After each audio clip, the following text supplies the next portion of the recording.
Ya, listo. Pero qué será. Ya, comenzamos primero por familia y derecho de familia. La doctora Clotti siempre, uy, la doctora Clotti siempre, uy, no me sale. Ya, así. La doctora Clotti siempre acostumbra hacer preguntas muy concretas. En este caso no dudo de que haga preguntas tipo ¿qué es el derecho de familia? ¿Cuál es la diferencia entre familia y derecho de familia? El sistema etimológico de familia y sobre todo las características. Por lo tanto, eso es lo primero que venimos a repasar. Entonces, ¿qué significa familia? Puede colocarlo. Es diferente cuando pregunta cuál es el concepto y qué significa. Cuando señala qué significa se refiere a su etimología. Familia entonces tiene dos vertientes, fames y famulus. Fames va referido al hambre. Es una de las teorías que dice que como la familia es el lugar social donde se satisface el hambre, de ahí viene el término familia. Y por otro lado está el término de famulus, que viene de siervo, sirviento, dependiente. Esto ya obtiene mayor peso en la antigua Roma, donde estaban los poderes del pater familias. Y ahí tenemos cómo se manifiesta a través de la patria potestad con los hijos, la maritales protesta con la esposa y el nomine potesta con los esclavos. Entonces, ante la pregunta del significado etimológico, la respuesta es fames o fámulos. Uno que viene del hambre y el otro que viene de sirviente dependiente. Y cuando preguntes sobre familia, hay que tener mucho ojo, que la doctora lo recalcó muchas veces, que familia naturalmente no es lo mismo que derecho de familia, y hay que estar muy atentos ante esa pregunta, ¿no? Y ante el término de familia, las palabras claves que deben surgir es que son un conjunto de personas que conviven o viven bajo techo, que se relacionan, pero lo que más destaca es su vínculo parental, que se va a estudiar más adelante. Ese vínculo parental puede ser de sangre o puede provenir de relaciones matrimoniales. Y lo segundo más importante es resaltar que de dicho vínculo nacen derechos y obligaciones recíprocamente. No, se me ocurre pues el derecho del niño, pues de ponerles nombre, de protegerlos, de inscribirlos, los deberes de ayuda, de cuidado, de fidelidad, que son cosas que mencionó la doctora en clase y que no están directamente vinculadas o que, bueno, guardan relación con el término de derecho de familia. Pero al mencionar esto, lo más importante es mencionar que son las personas mismas, más que el conjunto de normas. La importancia también lo puede señalar. Para Cloty siempre resalta, y esto viene involucrado dentro de las características, y básicamente se puede resumir en que en las funciones que viene cumpliendo la familia. Gracias a la familia tenemos la sociedad. Gracias a la familia la sociedad se mantiene, se multiplica, se sostiene, se mantienen las costumbres, se protege a los más débiles, etcétera. Y otra pregunta curiosa es las restricciones jurídicas que tiene el concepto de familia. Valga el caso que no pueden ser familia, tienen que estar conformadas por, aquí dice, no te, ahí está, no te puedes casar con un familiar. Pueden cumplir características materiales, pero ya van a ver que la familia está regulada. Entonces no todo vínculo puede ser considerado familia. Entonces el incesto está prohibido. Para casarte debes tener mayor de 18, antes era de 14 años, y aquí viene otra restricción a lo de la familia y a su relación y a sus límites con lo jurídico, ya que antes te casabas a los 14 familia. Ahora te casas a los 14 y es nulo. No, no se forma el vínculo matrimonial del que nace la familia. Ese sería un segundo límite. Un tercer límite es que nomás se puede realizar entre un hombre y una mujer. Y el último es que se da mediante la legislación, o sea, viene teniendo los requisitos formales que mencionamos anteriormente, pero en estos se concretan en que o se obtiene mediante un matrimonio u otra que puede ser el ser un conviviente y vivir bajo techo 2 años. Lo fundamental es de que este origen de la familia está regulado y no cualquier relación puede ser considerada una familia. Ante tipos de preguntas, tipos de familias, también puede ser una buena pregunta para el examen, porque yo siento que no es tan intuitivo para, para la profesora. La pregunta de tipos de familias va en relación al número de parejas que uno de los miembros de la relación puede tener. En este caso, tenemos la matriarcal, que es una mujer con múltiples maridos. Y aquí resalta su importancia en la época prehistórica, donde la mujer gobernaba, por así decirlo, y existía la ginecocracia. Y gracias a que las mujeres eran las que descubrieron la ganadería y la agricultura. Luego seguimos con régimen patriarcal, tipo de familia patriarcal, donde es el hombre que está con muchas esposas. Y finalmente la monogámica. Entonces, ante la pregunta de tipo de familia, hay que pensar entre el número de parejas que puede tener alguno de los miembros. Ya. Características de la familia. Son tres.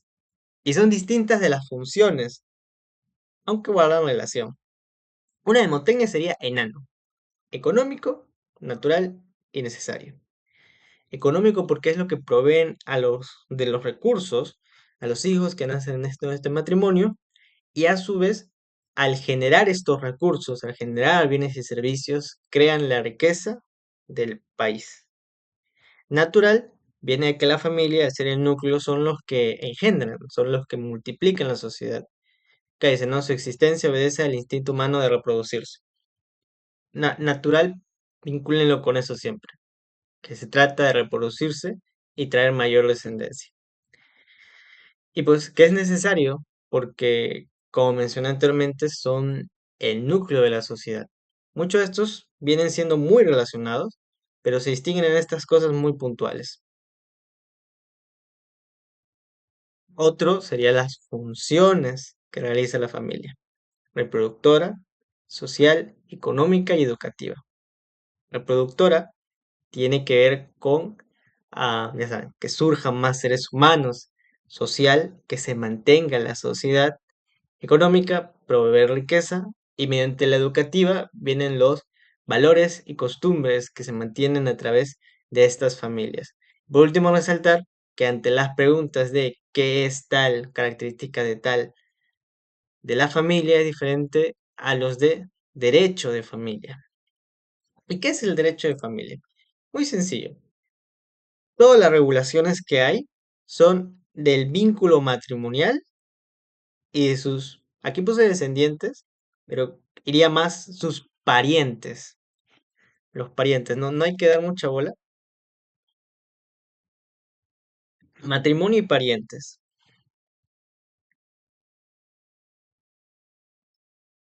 Sus características, esto también, como digo, nacen preguntas. Del derecho de familia es un derecho natural, porque de nuevo va relacionado con la procreación. Es lo que más resalta: natural, procreadora, social. Luego viene otra característica que es local, zonal, regional y nacional, de lo micro a lo macro. Y viene siendo de que este tipo de derecho está basado en las costumbres de cada pueblo, así nada más. Pero en lo ético no es que viene resaltado en las costumbres en general, sino en las buenas costumbres que tenemos y que nos sirven para proteger al objeto de la familia, el matrimonio y los descendientes, los menores de edad, las señores de la tercera edad, que ha venido siendo este grupo vulnerable. Y aquí ya tenemos algunos de estos ejemplos, como casarse con un familiar, que viene siendo una, o sea, podría decirse que en su momento fue una costumbre, ya que se viene esto de la época virreinal, pero no es una buena costumbre, así que aquí se le aplica esa característica del derecho de familia a ser irregular, a ya no validarla. Y asimismo también tenemos a la infidelidad, que no hay que ir a la época virreinal. Igualmente, puede ser costumbre, pero no es una buena costumbre. Y finalmente el término público. Aquí se pueden confundir, que no tiene que ver con todo, sino más bien es su carácter normativo, coacitivo. Todos estamos obligados a cumplirlo. Las normas de que tiene que ser mayor de 18 años, de que no tiene que ir con un familiar, de que si te quieres casar tienes que hacerlo con un alcalde o un notario, o en el caso de ser un conviviente, cumplir con la regla de bajo un mismo techo 2 años, etcétera. También menciona la relación con otras ramas, ya aquí se les puede venir a la cabeza lo que nos mencionó la primera semana de cuál es la relación, y colocan, ¿no? Porque el derecho de familia se relaciona con todo. En personas tenemos los derechos al nombre, la integridad, ya se imaginan de los mismos derechos y obligaciones que nacen de nuestros descendientes y nuestros descendientes. En derechos reales vamos a ver más que nada la herencia. En las sucesiones, también la herencia. Y en las obligaciones, herencia también. Herencia es una palabra clave aquí al momento de memorizarlo. Y esas son las que señaló Clotilde. Después tenemos la evolución en la época incaica, en la época virreinal y en la época republicana. En sí, lo que más hay que resaltar de estas épocas es, por un lado, de que el Inca estaba prohibido la poligamia, excepto para el Inca. El Inca es el que tenía beneficios. Estaba prohibido el incesto, excepto para el Inca. El Inca era la excepción y creo que eso es lo que más resalta de esa época. En la época virreinal pasamos de un matrimonio, se incluye este matrimonio religioso, el actual, a manos de un sacerdote, y también los privilegios de herencia hacia los hijos primogénitos. En la República es donde viene aumentando esta igualdad, tanto para el hombre como para la mujer, y también la igualdad entre hijos extramatrimoniales y matrimoniales. También los mismos hijos, como mencioné, España, en la época virreinal, traía esa costumbre de que quien mayor derecho tenía era el primogénito. El primogénito varón y el primogénito nacido dentro del matrimonio. Y aquí se eliminan estas barreras. Creo que así se podrá contestar, ¿no? La pregunta de la evolución en el Perú es un acercamiento a la igualdad en los derechos hereditarios, en los vínculos matrimoniales. Y, y luego de ver la familia y el derecho de familia, vamos a ver ahora el siguiente tema que viene siendo del parentesco, ya por último. Bueno, segundo, practicar el control. El parentesco es una pieza clave, porque por un lado tenemos que la familia son los vínculos que nacen del matrimonio o por de sangre. Y estos dos vienen siendo el parentesco. ¿Qué es el parentesco? El vínculo jurídico natural que a uno vincula los miembros de una familia, o sea, como que van de la mano, se definen mutuamente. Es tu familia porque hay parentesco, es tu pariente y gracias al pariente es tu familia, ¿no? Y nacen de la sangre o del matrimonio. Las clases de parentesco, esta también es muy larga. Tenemos la natural y la civil. La natural ya se imaginarán de dónde viene. Vienen de los vínculos consanguíneos. ¿Sí o no? Consanguíneos. Y el civil viene de los vínculos matrimoniales, aunque no es tanto así. Va a haber un algo extra que se le puede agregar aquí. En lo natural, en los que hay un vínculo de sangre, tenemos la línea recta y la línea colateral. En la línea recta se visualiza am, al papá, al abuelo, al bisabuelo. Ese vínculo directo que hay con tus ascendientes y a su vez el vínculo directo que hay con tus descendientes, hijos, nietos, bisnietos, tatarabuelos. Y ya definiendo de esta manera sencilla, ¿qué es la línea recta? Ya pueden verlo. Relación de parentesco natural consanguíneo entre mis ascendientes y descendientes. Vínculo directo, vínculo de sangre. Padre, abuelo, hijo, nieto. Todo lo demás es una línea colateral. Vamos a abrirlo. Hay dos clases. Ya se imaginarán cuáles son. Sencillo. Ascendentes y descendientes. De primer grado hijo, segundo grado nieto, tercer grado bisnieto y de ascendentes padre, abuelo, bisnieto. Las características que podemos sacarle estas es que se dan por razones de sangre. Claro, eso es lo que engloba todo lo natural. Pero a pesar que puede resultar algo obvio, sí nos puede ayudar a rellenar las características que solicita el profesor. En la línea recta está dentro del grupo de parentesco natural consanguíneo. Es ilimitada en sus grados. Aquí hay que hacer una precisión porque en sí yo puedo tener, o sea, líneas colaterales súper lejanas.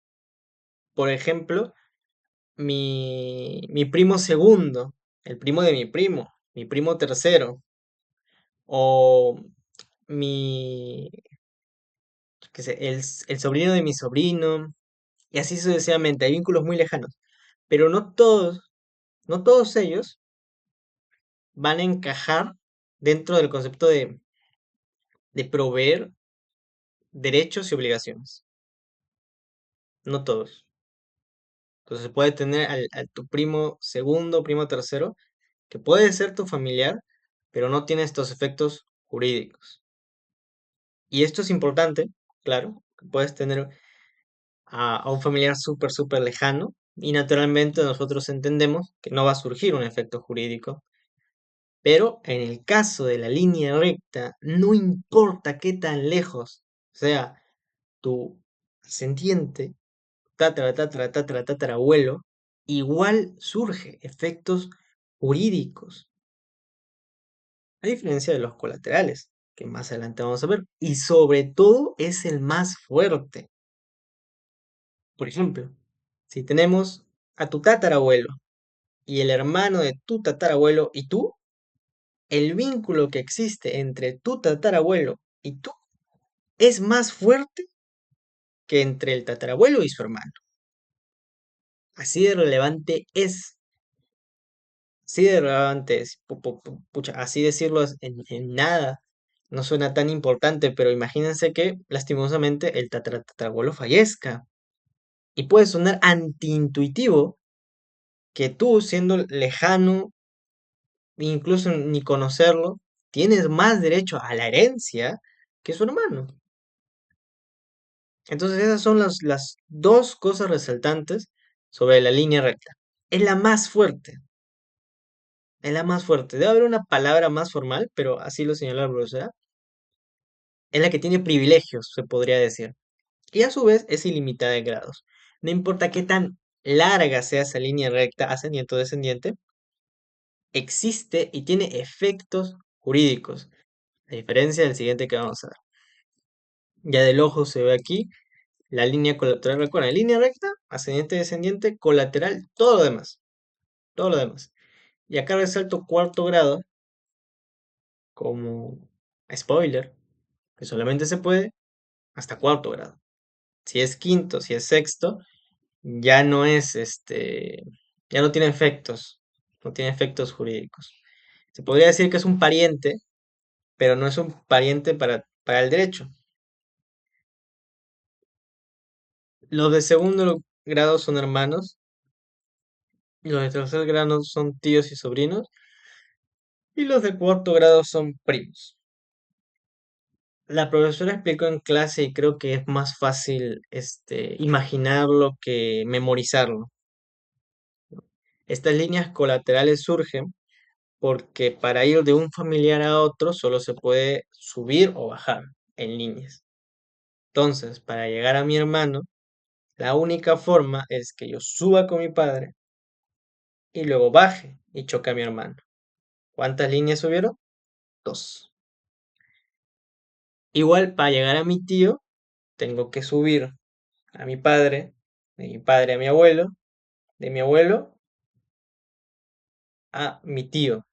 No es que pueda ir a la derecha o a la izquierda, solamente se puede subir o bajar. Entonces, en ese sentido, si es que se les olvida, se usa esa técnica.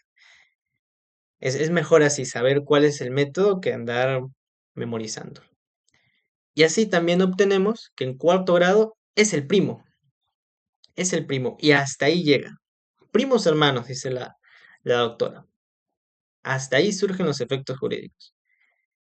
Entonces, la primera característica para resaltar es que los parientes no descienden unos de otros. Claro. Lo segundo es sus limitaciones. Primero, límite en derechos. Solo surgen efectos hasta el cuarto grado. Sería limitado. Y tercero, existe un límite a los impedimentos matrimoniales. Antes de tocar este punto, Antes de tocar ese punto, vamos a ver que hay una característica común. Al momento de analizar estos dos, hay dos características comunes, ¿de acuerdo? Derechos y obligaciones. Derechos y obligaciones. En las familias van a estar el derecho, que más resalta, o por lo menos hasta ahora, es la herencia. Es la herencia. Y también podríamos decir que está la obligación de no atentar contra el matrimonio válido. Al menos así me resulta fácil de demonizar. Para deducir los impedimentos matrimoniales, los deberes que tenemos nosotros, el deber de no casarme con mi prima, el deber de no casarme con mi ex suegra, el deber de no casarse con un menor de 18 años. Impedimentos matrimoniales y derechos hereditarios. Ya. La línea recta, como imaginarás, característica común. ¿Da derechos hereditarios? Sí, pero también generan impedimentos matrimoniales. Ya eso también es intuitivo, no se puede casar con el padre, no se puede casar con el hijo. Y son absolutos, igualmente. Yo y mi tatara abuelo, impedimento matrimonial, no se puede. Pero igual, existe este vínculo hereditario. Y en la línea colateral, estas dos características comunes están limitadas. El límite en derecho de herencia, ya lo tenemos bien claro, es hasta el cuarto grado, nada más. Pero a la vez, también está el límite para impedimento matrimonial, que curiosamente no es 4. Curiosamente no es hasta el cuarto grado, sino nomás es hasta el tercer grado. Es nomás hasta el tercer grado. Hasta allí no te puedes casar. Pero, no, nada, solamente es hasta el tercer grado. Eso significa que te puedes casar. En el Perú está permitido el matrimonio con los primos. Entonces, para concluir con el parentesco, se puede obtener de manera natural, consanguínea y civil, que ahorita vamos a ver. Natural, porque todos son vínculos de sangre, ya sea de línea recta, infinito para arriba, infinito para abajo, y líneas colaterales. Característica común, surgen derechos y obligaciones. En el primero, línea recta son ilimitados, y en el segundo encuentran sus límites tanto para heredar como el deber, bueno, ¿cómo se dice? Como los impedimentos matrimoniales. Y ahora vamos con el civil o el matrimonio. Claro, no, acá me equivoqué. Vamos a borrar esto. Si uno nace por la sangre, el otro nace por la ley. Ya si me generan, por ejemplo, la esposa, el esposo, el marido, no tiene nada de sangre tuya, pero generan familia por el vínculo matrimonial. Es aquel que se produce como consecuencia del matrimonio y es reconocido por ley. Tenemos las clases. Está por afinidad y aquí surge el matrimonio y como segundo tenemos la adopción. Entonces, en base a las clases, yo diría de que esta definición está algo mal, es aquel que se produce como consecuencia del matrimonio, porque está la adopción. A no ser que para adoptar sea una obligación casarse, estar casado, ¿no? Yo creo que no. Así que aquí hubo un error. Vamos a limitarlo a es el que lo reconoce la ley. En la ley tenemos el principal, el matrimonio, y ya uno no tan fuerte, pero igual que tener presente la adopción. En ninguno hay vínculo de sangre.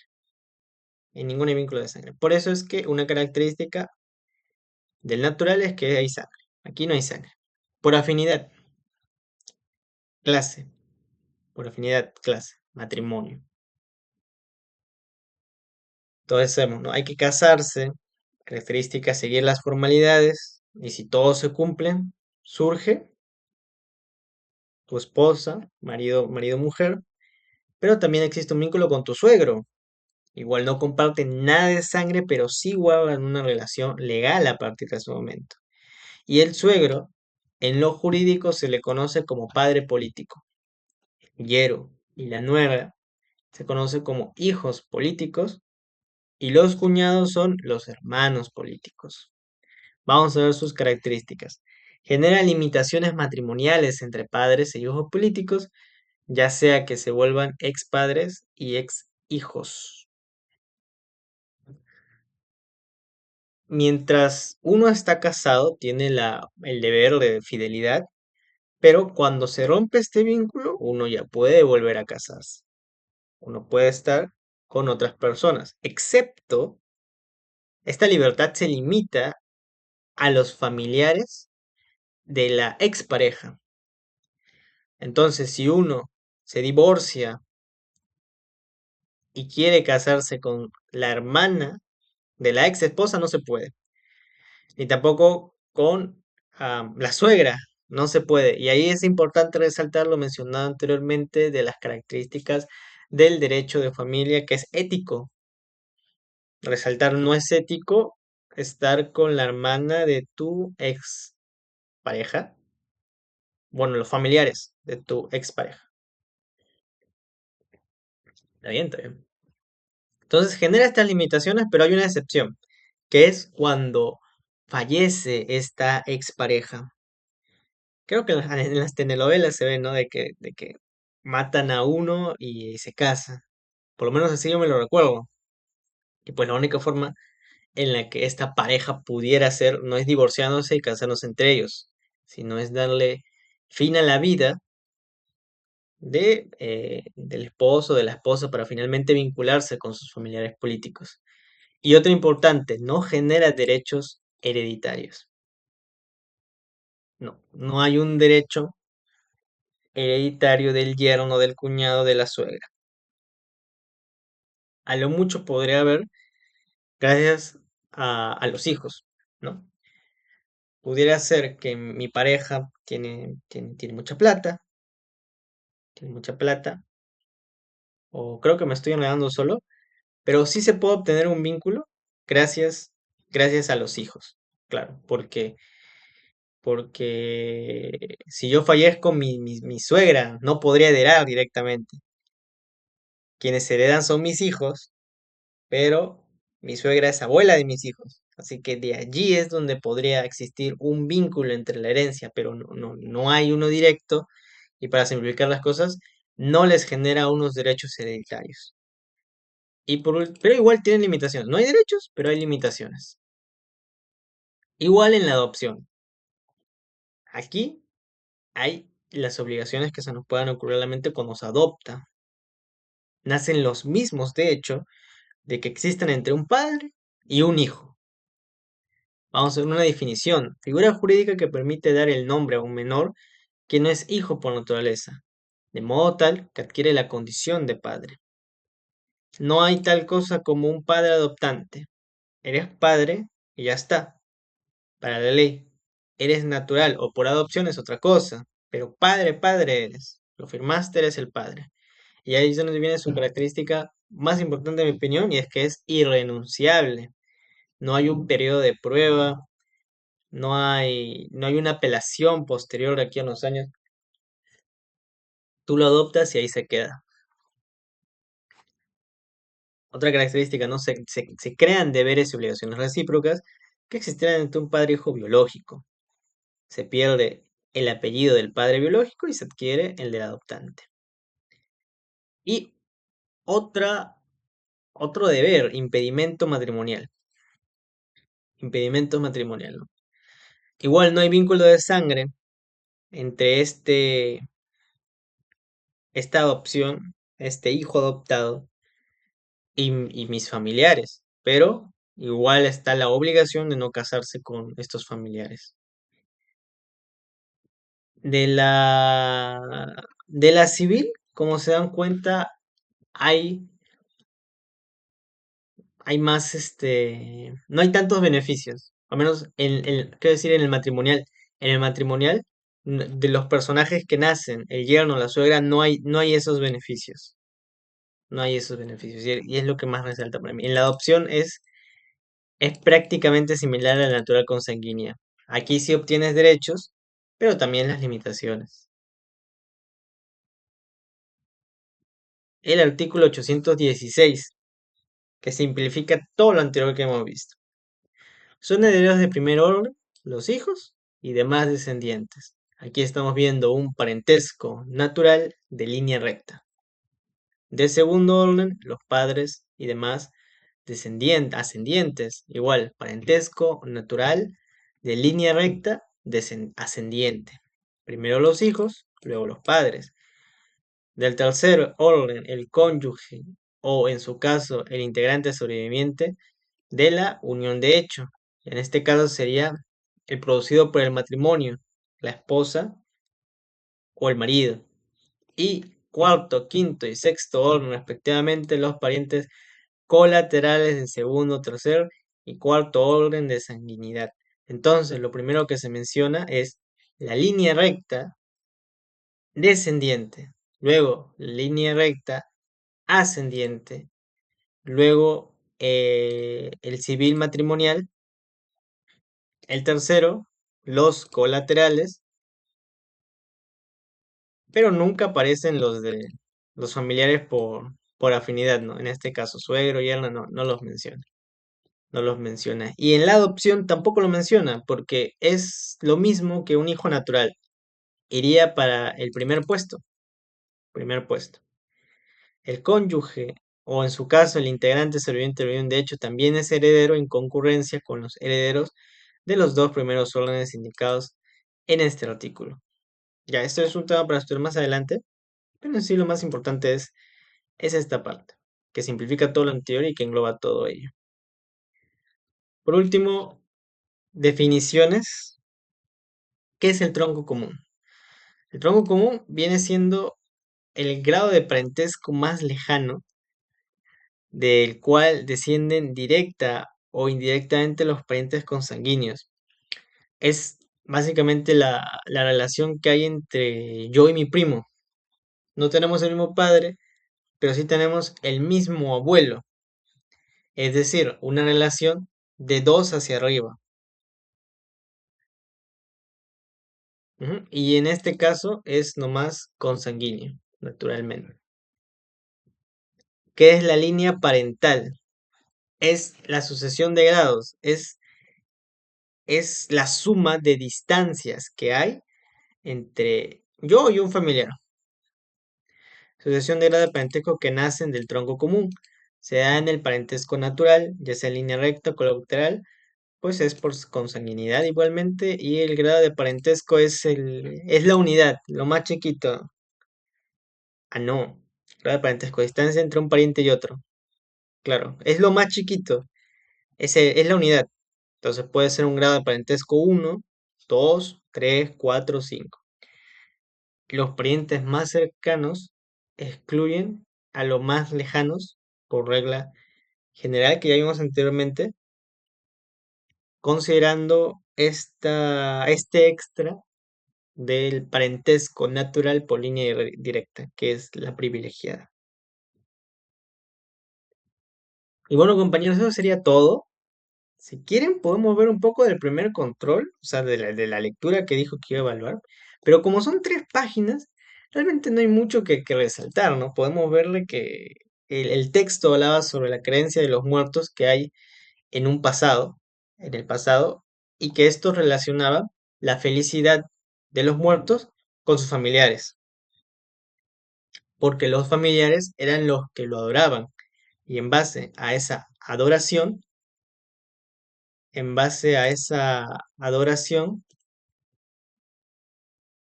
am, ellos obtenían felicidad. Si no había esa felicidad, pues les iba mal. Entonces de ahí es donde nace la importancia para ellos, o más bien dicho, el miedo a que no les dieran culto a los muertos. Citan antiguas culturas, tenemos la romana, la espartana, la grecia, que en base a lo anterior, que ya decimos, la importancia de la familia en los cultos es para venerar a los muertos. Si tú no tienes descendencia, ¿quién te va a venerar? Nadie. Entonces la vas a pasar mal en la otra vida.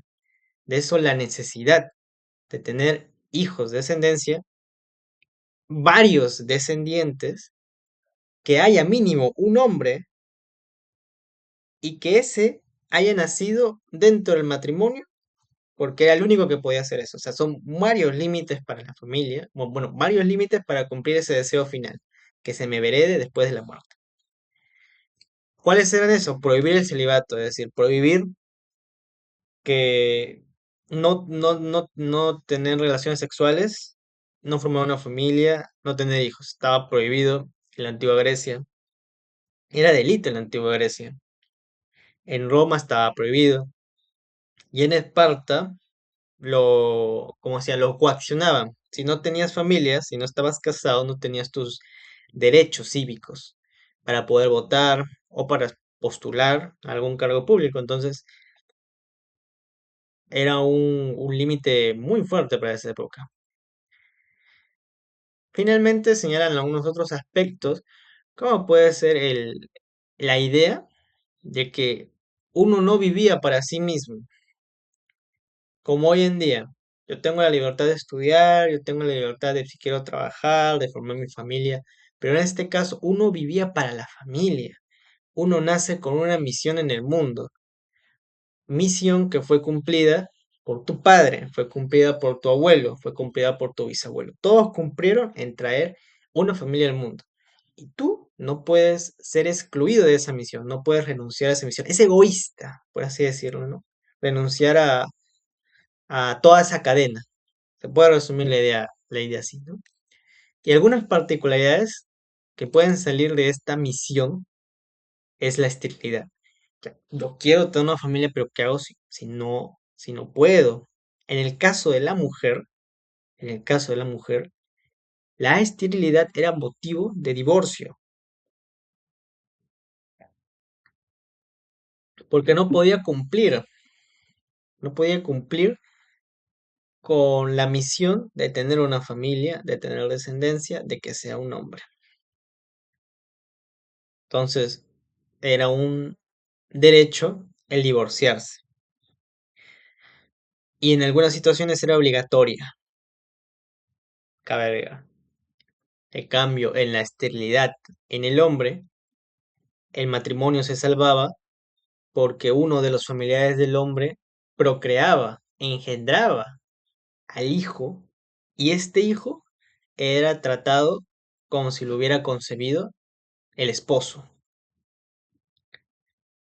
Incluso si es que se casan, pero el matrimonio no logra dar un hijo y el hombre muere, un familiar del fallecido hace lo mismo, engendra un hijo y este hijo se trata como si hubiera sido el difunto.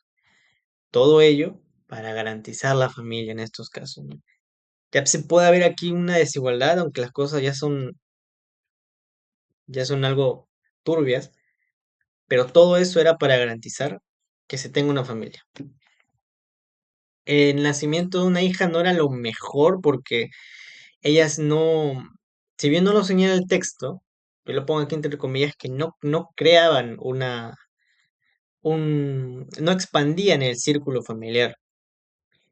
O sea, si una persona tenía 5 hijas, cada una de esas hijas se iban a la familia de su marido, adoptaban su religión, ya sabemos, ¿no? Hasta el apellido, sus costumbres en esta época, en esas circunstancias patriarcales. Y al final yo, bueno, la persona que tuvo esas 5 hijas, no tiene familia, ya no tiene ya. Y es como que misión fallida.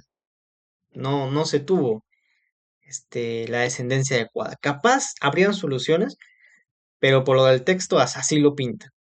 Falló. En cambio, el nacimiento del hijo era todo lo contrario. Y ahí tú asegurabas tu descendencia. A ese se le consideraba como el salvador, el dueño del hogar y representante de los antepasados, porque igualmente, si uno tenía una descendencia femenina, ella no podía representar, no podría honrar, no podría otorgar felicidad a sus antepasados, aunque ella sirviera los tributos, por las mismas formalidades del culto o religión de Grecia, Roma y la India.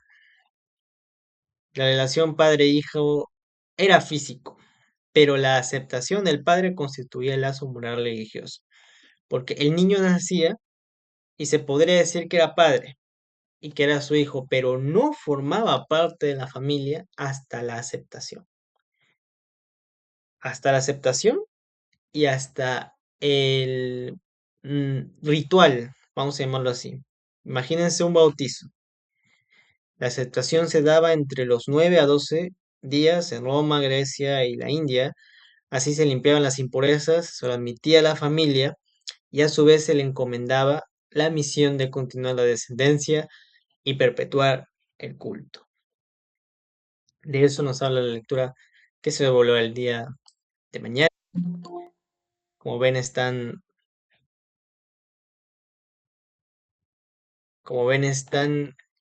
por ese enfoque en que la familia en este caso era más importante que el individuo, que la religión los condicionaba.